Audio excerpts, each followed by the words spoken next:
Qu'on voit ta tronche un peu. Bon, là on commence à sortir du sentier. On est vraiment dans la poudreuse et des chutes de neige il n'y a pas très longtemps. Même s'il fait chaud, là il fait 3 degrés. Et là ça commence à devenir un peu into the wild. Là il n'y a pas une trace. C'est génial, ça va être physique. On n'a pas énormément de distance à faire. Mais par contre ça grimpe. Et ça grimpe dans la neige. Donc on a les raquettes bien sûr. Grâce à Jess qui m'a prêté une de ses paires. Et on rigole bien.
Si je ne m'abuse, l'année dernière, au mois de mars, avec Florian, j'étais là. À quelques mètres près. Non, si c'est ça. Je me rappelle parce que j'emmène avec moi. Il y avait un gros arbre. Un gros tronc. Mort sur pied. Qui est trop beau.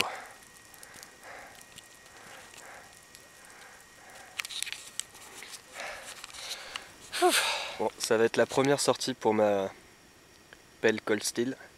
Parce que ce que j'ai prévu en fait, c'est de me faire une sorte de tranchée de combattant dans la neige là. Bon, il n'y a pas assez d'épaisseur, donc je vais surtout remonter la neige sur les côtés. Et me faire voilà, mon petit espace de vie ici, pour dormir dans la neige. Donc normalement ça devrait suffire largement. Et puis toi Jess, c'est hamac et t'essayes l'under blanket. Ouais, c'est ça, moi je vais mettre le hamac donc entre deux arbres là-bas, pas loin de là où on va faire le foyer. Et ce soir j'aurai l'honneur grâce à Simon de tester le All Weather Blanket, c'est ça? Non, l'under blanket, c'est la bâche, le snug pack. Le voilà. snug pack under blanket. Under blanket, voilà, j'ai y arrivé. Et non, ça a l'air vraiment sympa. Simon me dit qu'il a eu chaud et vu que moi je dors par terre quasiment sans rien, je me dis que je vais peut-être brûler. Bon, tant mieux. Ce serait une nuit peut-être dans le négatif où je vais avoir très chaud. Ça va me rappeler quelque peu l'eau bio. Voilà, donc on va mettre ça en place tout à l'heure. Okay.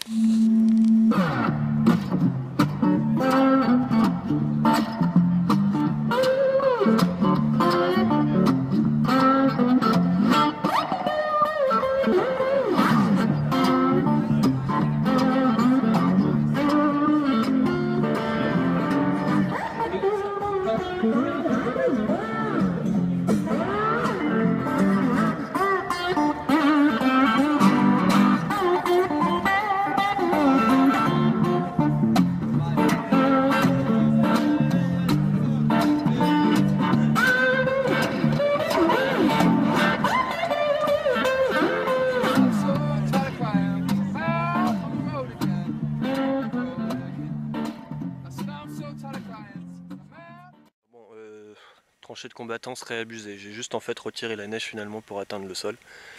Parce que bon, en fait il y en a trop peu au sol pour que ce soit rapide de monter des murs. je vais monter ma petite bâche all weather blanket ou poncho, je sais pas encore, pour abriter du vent. Et puis voilà, un tapis de sol d'aiguille de pin, plus le petit tapis de sol 3/4, et ça devrait le faire. Là, ce qui est cool en plus, c'est qu'il n'y a pas un pet de vent, donc nickel.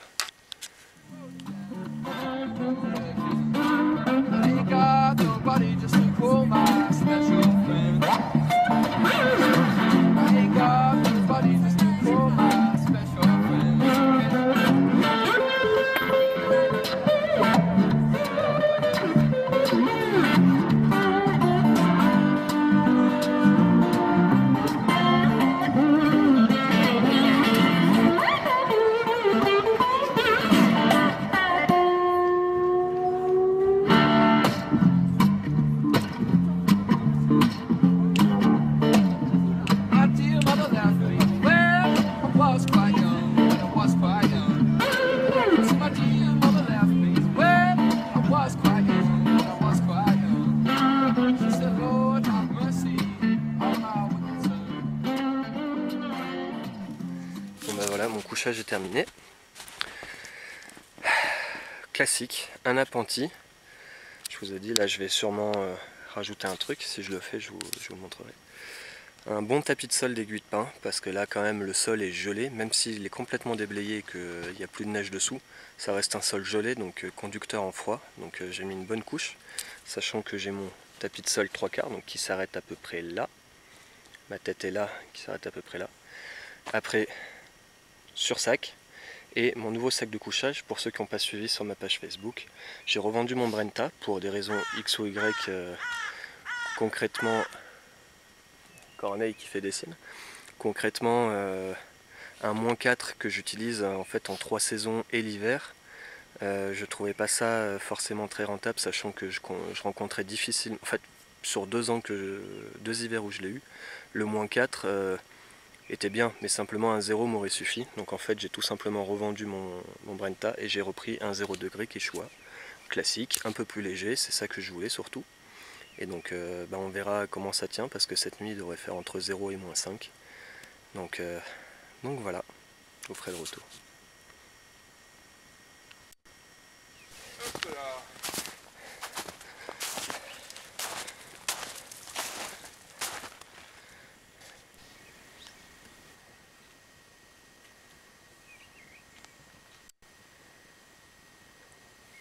Voilà, il y a Jess qui a installé son hamac et il essaye mon under blanket. Donc il vous fera sûrement son retour demain, que ce soit sur ma vidéo ou la sienne. Mais pour l'instant, t'en penses quoi? Ouais, non, c'est plutôt pas mal. Je disais à Simon tout à l'heure, je me suis déjà mis comme ça parce que bon, bah, le hamac c'est de la bombe, j'adore ça, tout le monde le sait. Et du coup, bah, c'est vrai que je passe souvent du temps dedans parce que bah, pour discuter et tout, on est bien installé, on peut se balancer, c'est agréable quoi. Et donc tout à l'heure, bah, vu que j'avais pas l'under blanket, je sentais le frais. Là, depuis que je l'ai mis, bah, c'est vrai qu'à mon dos, je sens plus le frais. Je suis presque déjà en train de transpirer du dos. C'est ça. J'ai déjà chaud au dos.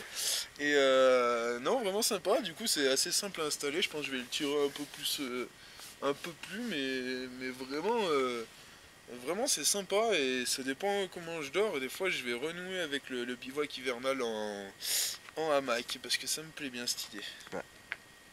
Et je précise que Jess est un dormeur chaud, voire très chaud, comparé à moi. C'est pour ça aussi que j'étais intéressé d'avoir son avis sur des températures comme ça, entre 0 et -5 qu'on devrait avoir. Moi déjà, avec ces températures, j'irai avec Standard Blanket sans hésiter. Donc je pense que Jess devrait être, comment ils disent les Anglais, toasty. Toasty. Ouais, ça devrait être sympa. Ouais. Bon, pour ceux qui n'avaient pas suivi sur la page Facebook, j'ai craqué. Je me suis acheté la Wetterlings Bushman, donc, qui a été faite par Lestrade, que j'ai pu essayer au Bivouac X-Men en janvier, fin janvier. Et j'ai vraiment flashé sur ce modèle-là en termes de qualité de tout, de polyvalence pour une utilisation hivernale et enfin pour voilà, les moments où on a besoin quand même de faire du bois de manière conséquente comparé au reste de l'année où ma petite hachette me suffit disons pour 80% de l'année, et cette hache servira pour le reste de l'année, les 20% d'hiver. J'en suis très content.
Hop, notre réserve.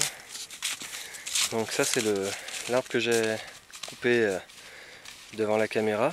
Donc non, celui-là, celui du milieu, qui n'était pas de très bonne qualité. En revanche celui-là était mort sur pied mais de bonne qualité et la hache s'est avérée très agréable. Donc après maintenant là on va débiter. Donc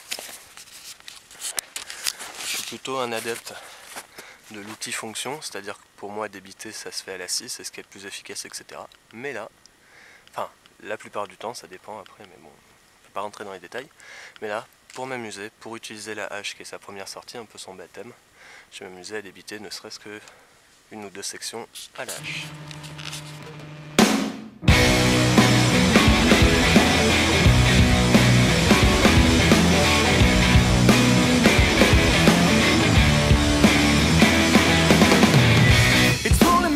Pushing me off the edge. It's fighting with me, it's driving me down the wedge. I'm losing my leave and I'm leaving town tonight. I'm beating heads out of them to ignite, to ignite. And I feel more than ever like a frog on fire. Sometimes a raging bull and I feel like a frog on fire. Sometimes a glass of fool and I feel like a frog on fire.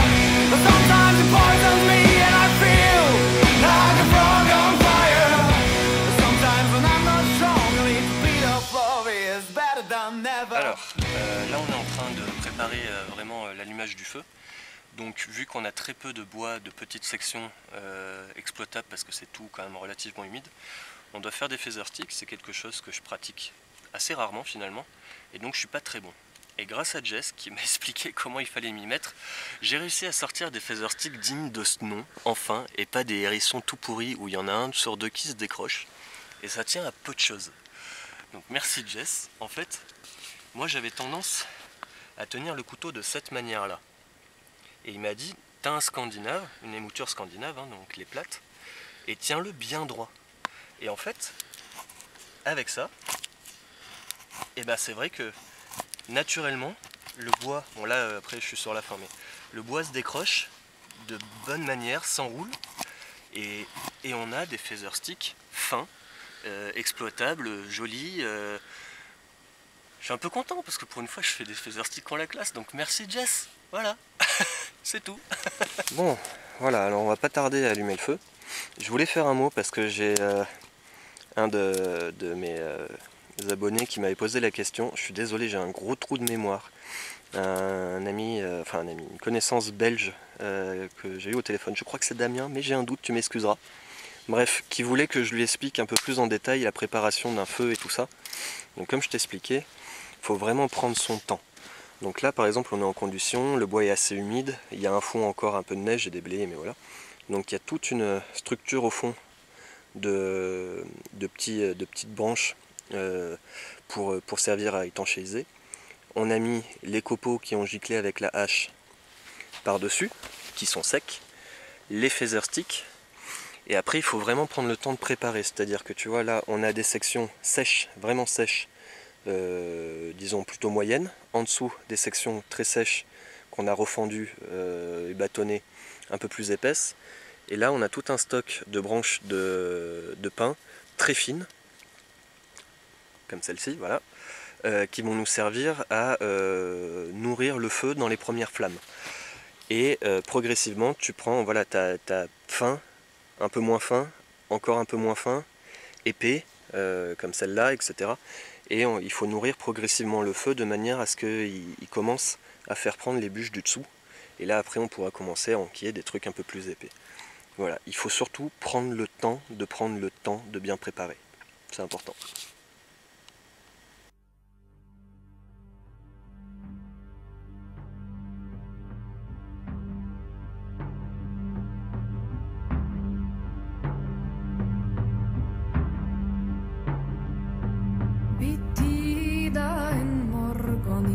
Solen upprann, innan fåglarna började sjunga. Bergatrollet friade till Fagerunger Sven. Hon hade en falskeliger tunga.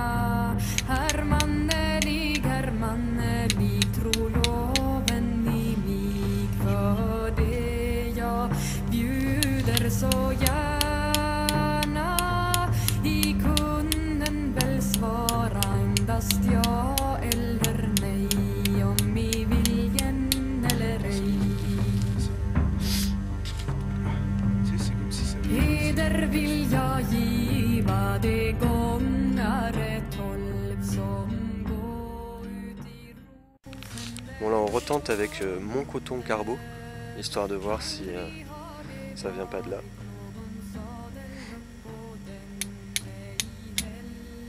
Ça venait de là. Mon coton, j'ai dû trop il est un peu trop cuit. Ouais, ça doit être ça. Du coup, bah, il devient moins exploitable. Il est moins bien. I kunden väl svara endast ja eller nej. Om i viljen eller ej. Heder vill jag giva de kvarnarna 12 som står mellan Tillö och Tärnö. Stenarna det är av rödaste guld och julen silverbeslagna. Hermannelig, tro loven i mig. För det jag bjuder så gärna. I kunden väl svara endast ja eller nej. Om i viljen eller ej. Heder vill jag giva ett förgyllande svärd som klingar utav 15 guldringar. Och strida hur du i strida vill. Stridsplatsen skolen i väl vinna. Hermannelig, tro loven i mig. För det jag bjuder så gärna. I kunden väl Alors ça c'est une petite peau de mouton qu'on avait chez nous à la maison. C'était ma belle-mère qui nous en avait ramené, je sais pas pourquoi, pour le chat je crois. Bref, le chat s'en fout, donc je l'ai récupéré. Je l'avais à la sortie avec Thomas et Stéphane la dernière fois. C'est épais, c'est chaud, ça permet de caler ses fesses quand on a eu la flemme comme moi de faire une chaise hamac. 2 petites bûches, et puis c'est douillé, et puis ça permet de pas avoir les pieds dans le cul dans la neige quoi. Voilà, petite parenthèse. Faire sécher les pompes. C'est le truc que j'ai fait. Si vous avez vu ma dernière vidéo, on a pris la flotte et j'ai fait pour la première fois la grosse erreur de pas faire sécher clairement mes chaussures. Du coup, elles avaient un peu moisi et elles étaient encore trempées aujourd'hui. Donc 2 ou 3 semaines plus tard. et donc j'avais les pieds congelés, donc voilà, grosse erreur, j'ai pas pris assez soin de mon matos là à ce niveau là. Donc heureusement Jess avait une paire de pompes supplémentaires à me passer, et donc là je l'ai fait sécher tranquillement. Mais sans Jess là du coup je serais pieds nus en attendant, et il y en a bien pour 1 heure ou 2 à faire sécher. Donc voilà, mauvais plan. Il faut toujours faire attention à son matos, c'est ce qui tient, j'ai pas envie de dire en vie parce qu'il faut pas exagérer, mais on est dans l'esprit quoi. Surtout pour des chaussures, c'est primordial. Donc encore une fois, pour ceux qui n'auraient pas suivi sur la page Facebook, où je fais beaucoup de, d'ailleurs au passage, je fais beaucoup de relais d'infos, de vidéos d'autres chaînes, ou d'idées qui me passent par la tête, ou d'idées voilà, de ce que je peux avoir à faire ou acheter. En plus de la hache, j'ai acheté au passage une petite bouilloire, c'est une Strangia de 600 ml, c'est la capacité parfaite.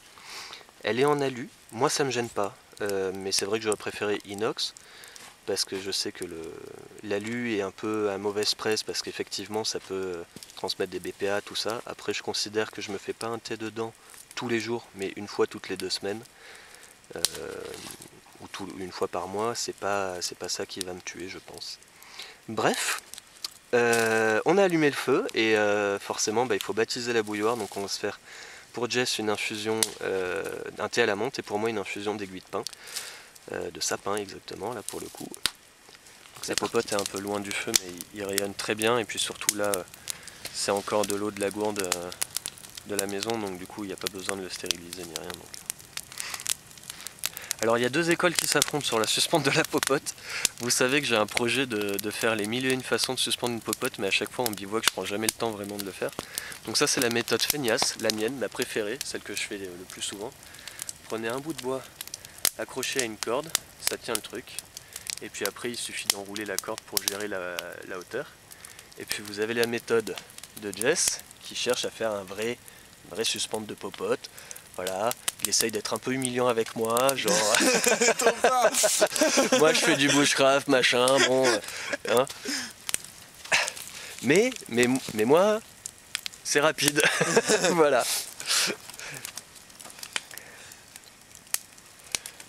Des trucs mignons. On faut reconnaître que la méthode de Jess elle est plus jolie. Donc voilà en fait ce qu'il a fait. En fait il y a plein de méthodes. Il a créé une encoche là, il a passé dans un bout de ficelle qui traînait en plus.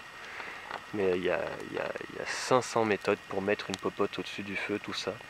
Ça fait 6 mois que j'ai prévu de faire ce dossier 1001 méthodes pour, avec comme ambition de faire la première sur la suspente de popote. J'aimerais bien vous dire que dans les 6 prochains mois elle sortira, mais il faut juste le temps de... faut que je prenne le temps. Mais c'est dans les tuyaux, j'y réfléchis. J'ai déjà 15 méthodes différentes à vous proposer. Dont 5 que j'ai réellement testées. Faut être honnête, à un moment, il y a quand même, quand on a une méthode qu'on aime bien, c'est surtout celle-là qu'on utilise, quoi. Bon alors je voulais faire un petit mot sur ces barres de céréales. Je vous invite à aller sur la vidéo de Jess où on en parle plus longuement. Mais en gros, c'est des barres de céréales qui sont produites par un de ses amis, boulanger, local, sans gluten, fabriqué dans les Alpes, ingrédients naturels, tout ça. Très très bon. C'est une boîte qui est toute nouvelle, qui s'appelle Nomade Force de la Nature. Moi j'ai le multicéréales. C'est des barres généreuses, elles sont bonnes, franchement je suis emballé par ce produit, donc n'hésitez pas à aller sur ce site là pour essayer. Vous pouvez commander sur leur site Nomade Force de la Nature. Je certifie, c'est super bon, et avec ça je pense que ça donne du bon carburant, quoi. Alors ce soir au menu on a prévu des magrets de canard, et donc vu que maintenant Jess a pris une petite humiliation certes, mais permis de suspendre la popote autrement, j'ai décidé de réutiliser mon petit crochet autrement pour suspendre le magret, surtout qu'au bout d'une ficelle ça a tendance à tourner un peu, donc ça permettra une cuisson de la viande parfaite. Et après c'est pommes de terre dans la braise. C'est quelque chose que je fais assez régulièrement maintenant parce que ça me permet de me passer de poêle et de popote globalement.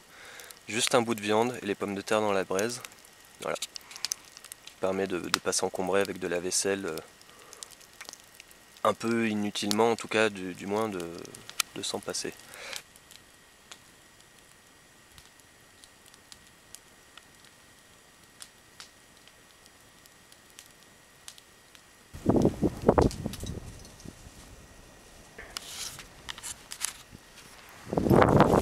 Bon ben voilà, la nuit est passée. Petit retour sur le Quechua 0 degré. Bon, il va falloir que je l'échange parce que j'ai pris un zip droit et en fait avec mon sursac qui est zip gauche c'est assez compliqué, donc je vais juste échanger zip droit zip gauche. Sinon je suis très enfin je suis pas surpris en fait, j'ai vraiment confiance au matériel Quechua, surtout sur les duvets. Donc la nuit on s'est couché, il faisait -2 et on s'est réveillé, il faisait -4, sachant que c'est un 0 degré confort, donc un limite confort -5. J'ai pas eu froid, j'ai dormi juste avec un t-shirt, les chaussettes et un collant polaire, enfin un collant pas polaire mais pour le ski. Et j'ai bien dormi, je me suis juste réveillé par un coup de froid vers 5h30, 6h du matin, je pense quand ça commençait à partir sur les -4. Mais rien de sensationnel quoi, c'était juste voilà, un petit frais au niveau du ventre. Donc non, je suis vraiment content, et puis surtout il coûte rien, enfin par rapport à des équivalents 0 degré, il coûte 70 €, donc non, très satisfait. Une bonne nuit. Là on est en train de ranger, parce qu'on doit bientôt partir, et puis le réveil avec ce paysage, moi j'adore, c'est trop génial. Ah, on a fini de ranger le camp. Tout est éparpillé, les cendres ont été dispersées, recouverts de neige. Pareil, mon mur cassé, et c'est déparpillé. Donc comme vous l'entendrez également sur la vidéo de Jess, hein, on n'est pas idiot, hein, on n'a aucune illusion sur le fait qu'on verra qu'on est passé. C'est le plus compliqué quand on est en temps de neige de nettoyer correctement un camp, mais malgré tout il faut faire cet effort un minimum. Là ça devrait plus avoir de couvert de neige d'ici 3 semaines, ou alors il reneigera par dessus. C'est pas, voilà, on a fait au mieux, et puis je passe régulièrement par ici pendant l'année quoi, donc de toute façon j'ai pu constater que la dernière fois le feu qu'on avait laissé aucune trace, et on a fait à peu près pareil là, donc, voilà. Ah, on est sur le départ. Moi j'ai passé un excellent bivouac, je me suis régalé, j'avais pas prévu grand chose et puis au final j'ai fait plein de choses. Et puis avec Jess ça a été voilà, amitié et magret de canard, à défaut d'être amour et d'eau fraîche. C'était génial, il est adorable, on a parlé, c'est top de top. Ouais, du coup, bon, moi j'ai pas passé un super bivouac, Simon m'a saoulé et trop politiquement incorrect. Non, non, vraiment, on s'est régalé, c'était vraiment super. Moi c'est la première fois que je venais donc sur Toulouse, et là dans les Pyrénées. Plein de nouveautés pour moi, et le couteau que Jules m'a fait, le fait de rencontrer Simon tout seul, le fait donc de venir dans les Pyrénées, je viens de le dire, le fait de dormir dans l'Under Blanket que j'ai adoré, merci Simon de m'avoir fait tester ça, la bouffe simple et excellente, on s'est régalé, on a beaucoup discuté, c'était vraiment sympa, on a fait plein de petites choses assez rigolotes, et j'ai trouvé ça vraiment bien. Alors je remercie vraiment Simon, et j'ai vraiment passé un bon moment avec lui. Je te fais des gros bisous Simon. Mais je sais que tu regardes la vidéo, mais c'est pas grave. et ce serait vraiment à refaire avec un grand plaisir. Merci à toi. Bah pareil, tout pareil. Ciao.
sur ce, je vous dis à bientôt. Dans 2 semaines, très précisément, où je vais rendre visite à quelqu'un que j'aime beaucoup, qui fait des vidéos et qui montre des choses qui m'ont toujours intéressé, vraiment très bien. Si vous ne connaissez pas, allez voir sa chaîne d'ailleurs. Il s'appelle David, c'est celui qui anime la chaîne Taverne de la Fougère. Donc à dans 2 semaines, ciao.